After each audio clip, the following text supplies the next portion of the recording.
ভাই আমি জানি আপনি একজন ব্যর্থ মানুষ, আপনার প্রেমিকা আপনাকে ছেড়ে চলে গেছে, কিন্তু তারপর আমি দেখি আপনি সবসময় হাসেন। আচ্ছা, এই হাসির রহস্যটা কি একটু জানাবেন প্লিজ? হাসি পৃথিবীতে এমন কিছু যা দুঃখ লুকাতে সাহায্য করে। আর যে মানুষটা সবচেয়ে বেশি হাসে সে কিন্তু আড়ালে সবচেয়ে বেশি কাঁদে। কারো নিজের ব্যক্তিগত কিছু দুঃখ আছে যেগুলো কাউকে বলার মতো না। তো আমি হাসি কারণ আমার আশেপাশে মানুষগুলো যাতে বুঝতে পারে আমি খুব ভালো আছি, আমি সুখে আছি এবং আমার জীবনে আসলে কোনো দুঃখ নেই, এটা বোঝানোর জন্য হয়তো বা আমি হাসি।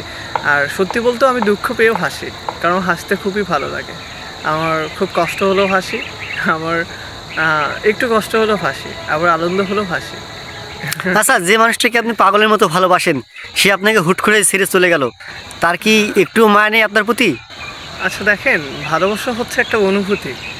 আপনি যাকে ভালোবাসেন, মন প্রাণ দিয়ে উজাড় করে ভালোবাসেন, সে মানুষটা যদি ওই আপনার মতো ভালোবাসা তার হৃদয়ে না থাকে তাহলে সে কখনোই বুঝবে না আপনি তাকে কতটা তীব্র ভালোবেসেছিলেন। তো আমি তাকে ভালোবাসি, এটা আমার অন সাইড লাভ, আমার একতরফা আমি তাকে ভালোবাসি, কিন্তু সে আমাকে ভালোবাসেনি কোনোদিন আমার হৃদয়ে তার জন্য কতটুকু ভালোবাসা আছে সেটা কখনোই দেখেনি।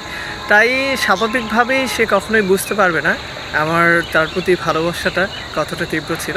আর এই জন্য হয়তো বা সে চলে গেছে, কারণ তার ওই অনুভূতিটা আমার প্রতি নেই। আচ্ছা, তাকে নিয়ে 2 লাইন কবিতা শুনান তো।